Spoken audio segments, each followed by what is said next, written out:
Okay, today we'll be reviewing PowerHouse from Impressions. Hold it. Didn't this game come out about 35 years ago?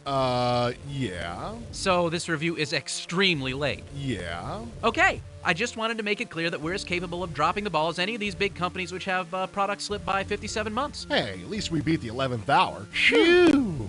I was thinking, what say we don't beat around the bush like we usually do and give our opinion of the game up front instead of way at the end. That way the short attention span viewers can kill this article and move on. Sounds good. So, would you say the PowerHouse is fun? Yes, definitely. Inspired by the popular wildcatting games that appeared in droves during the early years of computer gaming, PowerHouse integrates every means of producing energy known or hypothesized into a business strategy game. Like Impression's previous business sim, Detroit, the world is divided up into territories. Unlike that game where you could build your facilities anywhere you wanted, in PowerHouse you must wait for the UN to grant access to a particular territory. At the outset, only one territory is available, which forces you to directly compete with the other three powerhouses. You make money by building different types of power plants ranging from oil wells to hydroelectric plants. First, you have to hire survey teams to find the best location for the particular type of power plant you want to build. Once you've chosen a site, you must pay for the actual construction, including a flat fee plus a royalty for the exclusive rights to the land the site is built on. After that, you've got to pay maintenance and operating costs, as well as expenses like transportation, interest on loans, and, if you use the polluting power sources, environmental fines imposed by the UN. One thing I've always liked about Impressions games is that they give you a lot of different ways to look at what you've been up to. Some of the reports would be improved by the ability to collapse the time frame, but there sure are a lot of them. You can also put up to 13 different reports on the icon bar at the bottom of the screen, so they're instantly accessible. On top of that, at the beginning of each month, you get email about all the goings-on in your empire. About once a year, Energy Network News pops up with a news broadcast detailing all the latest info about the energy industry. This is accomplished using digitized video compressed using that sexy new smacker technology. In any case, the blue screening is mediocre and the actors have all the liveliness of a dead fish, which may or may not be an accurate way to portray a British news announcer. I think it's great that Impressions is making the effort to add multimedia elements to their game, but they can do better than this.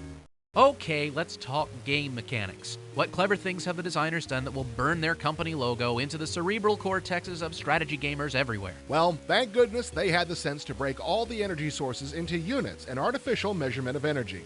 This saves you from having to equate tons of coal to barrels of oil to gigamoles of natural gas. This is a great idea. Ah, but Newton's second law dictates that for every ingenuity, there is an equal and opposite stupidity. Rightio.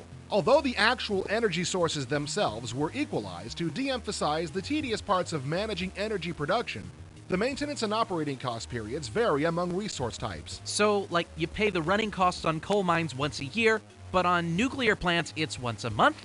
That's, like, really dumb. There's one other slightly confusing element. For renewable power sources like solar or wind, a site's yield indicates the monthly output for equipment running at 100% efficiency. For finite resources, yields indicates the size of the deposit of oil, natural gas, or coal. The problem is, there's no indication of a monthly output for these finite resources. You've got to build a site to see how much it's going to produce. Another conspicuous absence is a capacity for refineries, indicating how many units of oil they can refine. This becomes troublesome when you start getting cryptic problem site reports. Cryptic? I found out eventually by talking to someone at Impressions that this is an indicator that the refinery can't handle all the oil my wells are trying to transport to it. That makes sense. What other problems is a refinery likely to have? But they could have told you raw materials input exceeds refining capacity or something like that. You know, in, like, English. Uh-huh. According to this Impressions dude, you need to add rigs and increase the technology of your refineries to accommodate the increased supply. Let me emphasize again, nowhere can you find out the actual number of energy units the refinery is capable of processing. That seems like the kind of thing a refinery owner would want to know.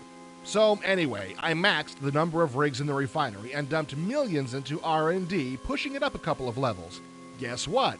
It never increased the refinery's output one iota. Either the refinery code is terminally broken or it just doesn't make sense. Either way, it's a major fun killer.